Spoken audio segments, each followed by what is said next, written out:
No hay mejor aliado para un dictador que un pueblo ignorante, hambriento y conformista. Este es Winston Smith, miembro del Partido Exterior, y trabaja en el Ministerio de la Verdad. Tiene 39 años. Ella es Julia, de 26 años, miembro del Partido Exterior, y forma parte de la Liga Antisex. Ambos odian al partido, pero quieren amarse entre ellos. La suya sería una historia de romance, de no ser porque viven en 1984.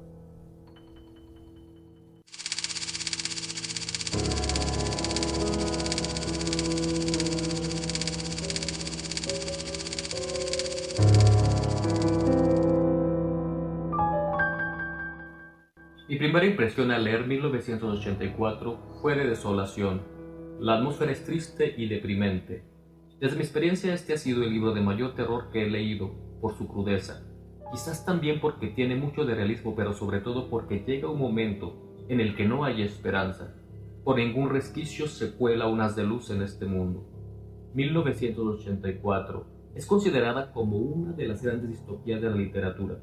Tal vez sea la más representativa porque incluso sin haber leído la novela, casi cualquier persona ha oído hablar del Big Brother o del Gran Hermano, del término orwelliano o de conceptos como el doble pensar. 1984 ha servido además de inspiración para otros libros, películas o programas de televisión. No falta quien lo ha relacionado con teorías conspirativas, mientras otros han considerado que la novela contiene predicciones políticas o sociales, afirmando que Orwell tuvo boca de profeta. Una de las características del género distópico es que el autor toma elementos negativos de la sociedad en la que vive y los critica a través de su exageración dentro del relato para evidenciar lo pernicioso, lo absurdo o lo injusto de esa sociedad. En este caso, Orwell toma elementos de fenómenos y regímenes políticos de la época. El primer aspecto es el colonialismo. De hecho, Orwell, siendo inglés, nació en la India en 1903 y trabajó en la Policía Imperial en Birmania, ambas colonias británicas. Así que conoció de primera mano las clases trabajadoras y la escala social. Esto es, experimentó el capitalismo desenfrenado de las potencias, principalmente de Inglaterra, con la desigualdad social que esto implicaba. Otro elemento fue el socialismo estalinista ruso, cuyas tácticas comunistas eran el uso de la propaganda, la represión, la falta de libertades individuales, asesinatos de Estado. Por esto, Orwell en 1936 declara que está en contra del totalitarismo y a favor de un socialismo democrático. Seguramente también contempló en su obra características del nazismo y del fascismo. Recordemos que Orwell participó en la Guerra Civil Española, luchando del lado de los republicanos en contra de los franquistas, que tenían el apoyo de Hitler y de Mussolini. George Orwell publicó la novela en 1949, después de la Segunda Guerra Mundial, y su trama tiene lugar en un futuro ficticio del año de 1984, en el que Londres y toda Inglaterra están bajo el poder de un régimen totalitario. Las características de un Estado totalitario son que está encabezado por un partido único, el cual se funde con el gobierno. Algunos ejemplos pudieran ser el partido nazi, el partido comunista o el partido fascista. Dentro de la novela, el partido es el INSOC. Evidentemente, al ser único, es decir, que no hay más partidos, y al ser lo mismo que el gobierno, pues no tiene contrapesos, es decir, tenía todo el poder y nadie le hacía sombra. Por consecuencia, no había cortapisas para ejercer su autoridad, que más bien se convertía en un autoritarismo. En un régimen totalitario se tiende a exaltar la figura de un personaje que tiene un poder ilimitado, por ejemplo en la URSS Stalin, o Hitler en Alemania, o Mussolini en Italia, y así podríamos seguir agregando nombres a esta lista. En la novela, la figura era el Gran Hermano, que había fundado el INSOC y, aunque nadie lo había visto ni sabía a ciencia cierta quién era o qué cosa era, estaba presente siempre y en todas partes porque el Gran Hermano lo controla todo, lo vigila todo. El INSOC, con su líder el Gran Hermano, Gobernaba Oceanía, que era una de las tres superpotencias en que estaba dividida la Tierra. Las otras dos eran Asia Oriental y Eurasia.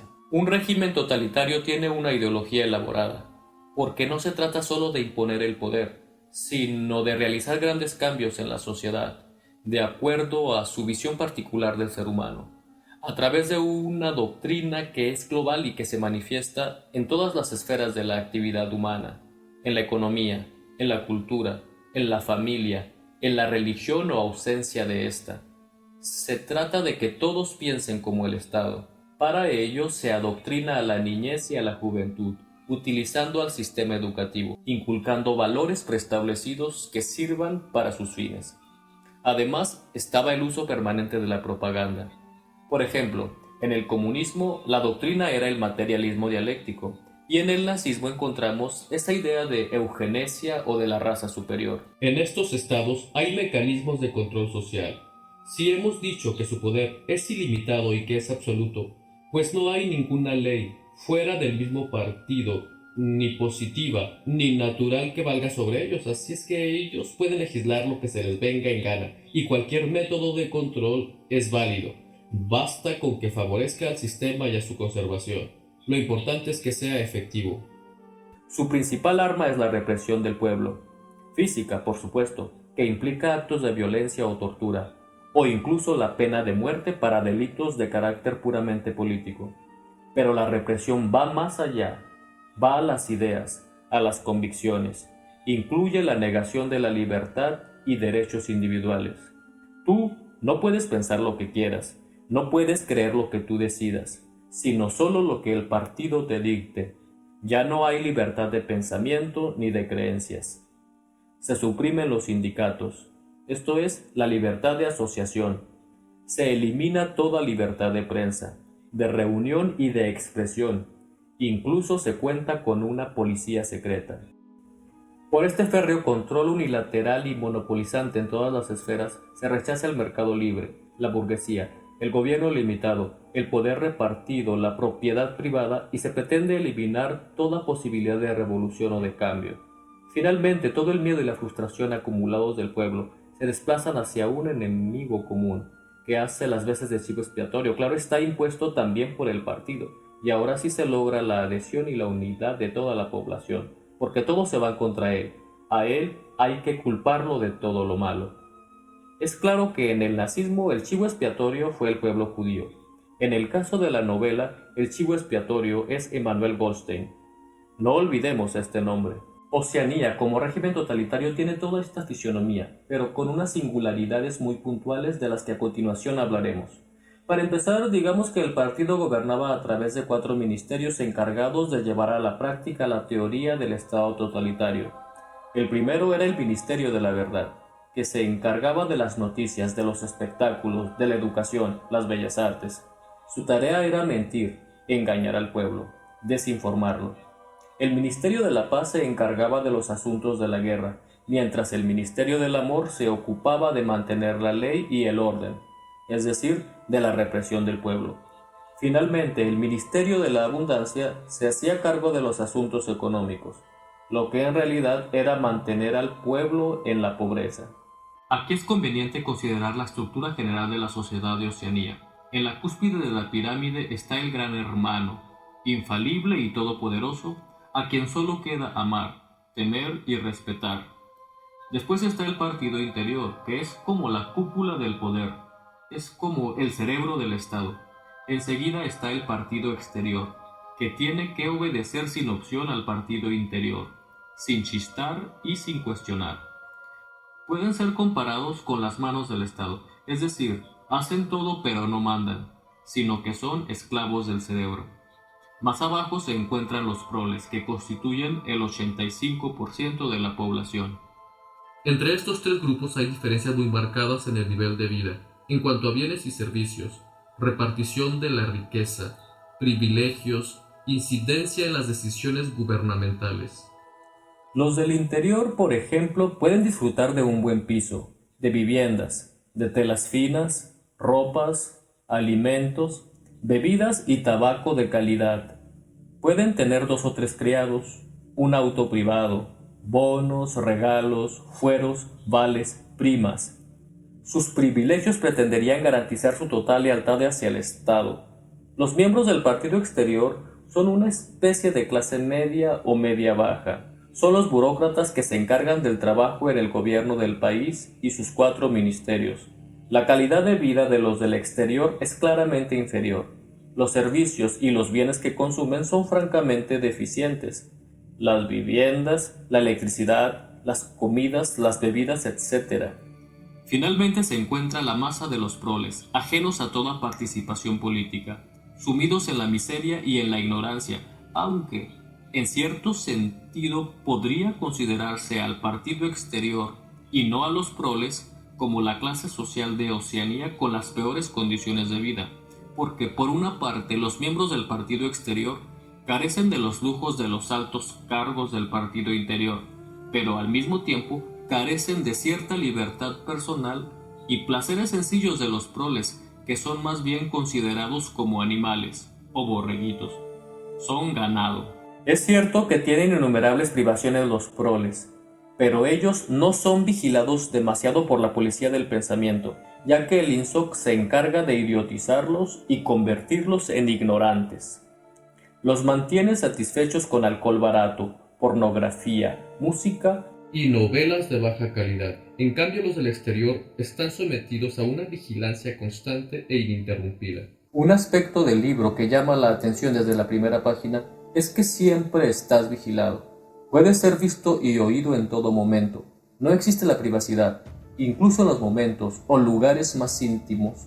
Todos tus movimientos son observados a través de telepantallas instaladas en los domicilios particulares, en las calles o en los lugares de trabajo. Esas telepantallas sirven además como medio ordinario de propaganda del INSOC. Es prácticamente como un monopolio televisivo estatal. Y por si esto fuera poco, en cualquier momento la telepantalla puede hablarte por tu nombre, para ordenarte o reprenderte, como si solo existieras tú. Pero la vigilancia no es solamente para actos externos o las palabras que pronuncias, sino también para tus pensamientos o tus intenciones. Es lo que se conoce como crimental. Para inspeccionar esto, las telepantallas están al tanto de tus gestos y de tus miradas. Es el lenguaje corporal, y con ello bastaba para decretar si eras contrario al régimen. A eso se le llamaba el caracrimen. Ese registro se realizaba incluso cuando estabas durmiendo. Extremoso, ¿verdad? Vigilaban el inconsciente durante los sueños.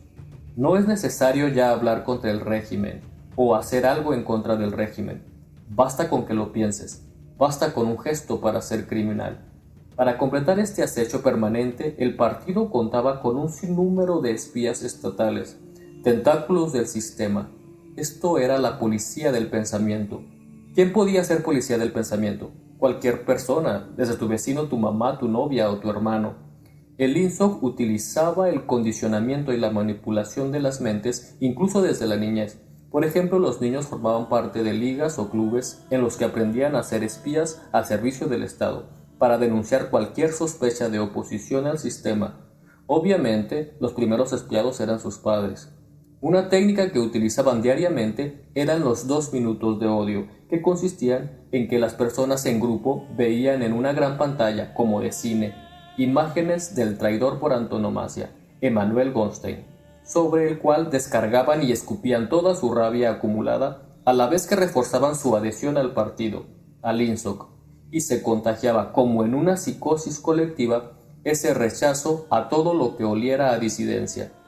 Se satanizaba a Goldstein para que la gente lo odiara con todas sus fuerzas y no quisiera jamás parecerse a él, porque Goldstein es el malo y por supuesto el gran hermano es el bueno, el infalible, a quien hay que prácticamente adorar. El principal anhelo era mantenerse en la ortodoxia. Ser ortodoxo aquí significa rendir absoluta lealtad al partido, entendida como sumisión total y ausencia de crítica. Hay que creerle en todo. Pensar, no hombre, ¿para qué? Aquí se trata de no necesitar el pensamiento. Nuestra ortodoxia, rezaba el partido, es la inconsciencia. En vez de pensar, mejor acepta. Cree lo que el partido diga a pie juntillas, con los ojos cerrados. No importa que la economía esté mal. Tú cree que estamos mejor que ayer. que todo marcha de maravilla. Oceanía es el mejor lugar para vivir. Es un paraíso. Aquí la publicidad y cacaraqueo de las cifras gubernamentales es fundamental. Ellos dirán que la economía está por los cielos, que somos más ricos, que vamos ganando la guerra, que hay más seguridad, más empleo, más comida, más bla bla bla, mientras que la verdadera realidad de la gente de a pie, del día a día, es lo opuesto. Cada vez hay más pobres, hay gente desaparecida, hay inseguridad, hay represión, hay injusticias. Las jornadas laborales son inhumanas, hay criminalidad, tráfico de drogas y existen malos manejos en las cúpulas del partido interior, que muchas veces prefieren destruir los excedentes de producción e invertir en armas para la guerra, antes que beneficiar o ver próspero al pueblo. Esto es el doble pensar, uno de los principios fundamentales del INSOC. Todo el mundo ve la realidad, pero afirmamos lo contrario y lo creemos de verdad. Es un autoengaño, es una mentira que se repite y a fuerza de ello se convierte en verdad. Si el partido anunciara que 2 más 2 son 5, habría que creerlo. Esta cuestión del adoctrinamiento, desde que el niño tiene uso de razón, me recuerda al pez que no sabe que existe el agua, porque siempre ha vivido en ella. El pez nace, vive y muere sin preguntarse por el agua. Así, el ciudadano o habitante de este régimen no se da cuenta de la injusticia y la corrupción, de las mentiras del gobierno, de la esclavitud en la que vive, porque es lo único que conoce. Ese ha sido su hábitat desde siempre. Esta manipulación ideológica, además de las cifras amañadas, se llevaba a cabo por medio de las noticias. A través de las telepantallas se presumían los supuestos logros del gobierno, sin ninguna objetividad, siempre aplaudiendo, a la vez que se callaba lo que no convenía que se supiera, es decir, las noticias, en vez de informar, desinformaban.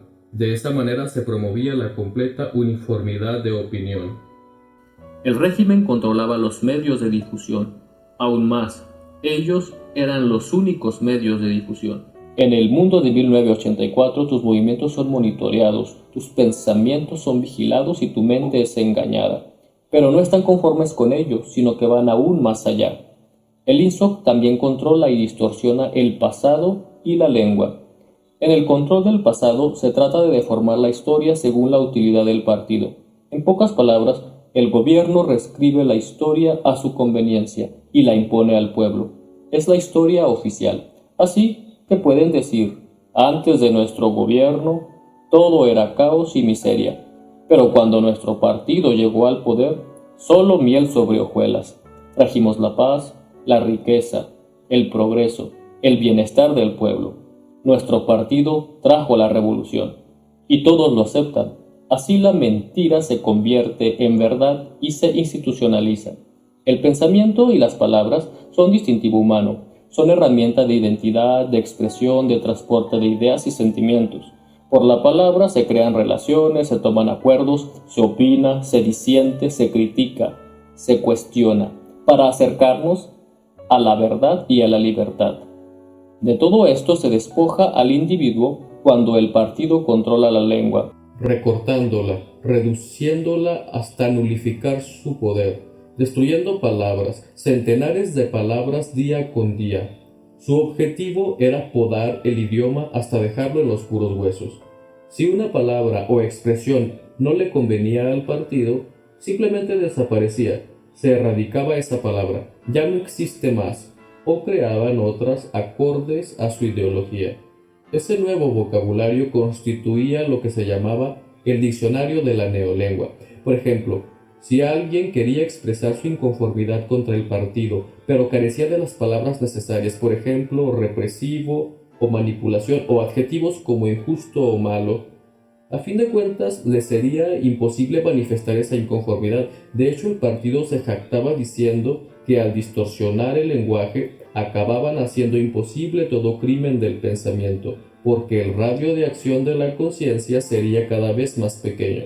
A menos palabras, menos conciencia. El partido tenía claro que la revolución sería completa cuando la lengua fuera perfecta. El resultado de vivir bajo este régimen es una sociedad alienada, sin autodeterminación, seres atados que sobreviven en la resignación, Porque, ¿de qué sirve intentar algo si el individuo no existe como tal, sino que es menos que una caca de mosca? ¿Qué queda? Un individuo y sociedades deshumanizadas, sin libertad, aislados, sin lazos afectivos y reales, sin parejas que se amen, sin familias unidas, sin alegría, sin placeres.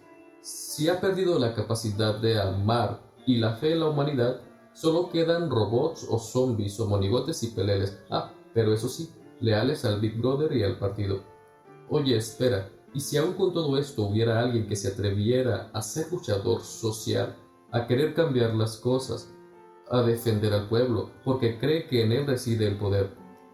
El INSOC se burlaría de ese romántico iluso y te esperaría toda la fuerza del partido régimen, que se encargará de vaporizarte de noche. Sin proceso te desaparecerá. Dejarás de existir. Es más, nunca exististe. Nadie se acordará de ti. Serás una no persona. La realidad es que nunca naciste. Tal parece que la máxima cartesiana de pienso luego existo se ha convertido en pienso luego me desaparecen. Cabría preguntarnos si 1984 es solo un clásico de la ciencia ficción o tiene algo que ver con la realidad. ¿Qué tan lejos estamos de 1984? Mientras reflexionamos en ello, siguen resonando en nuestros oídos las consignas del partido. La guerra es la paz, la libertad es la esclavitud y la ignorancia es la fuerza. Hasta pronto.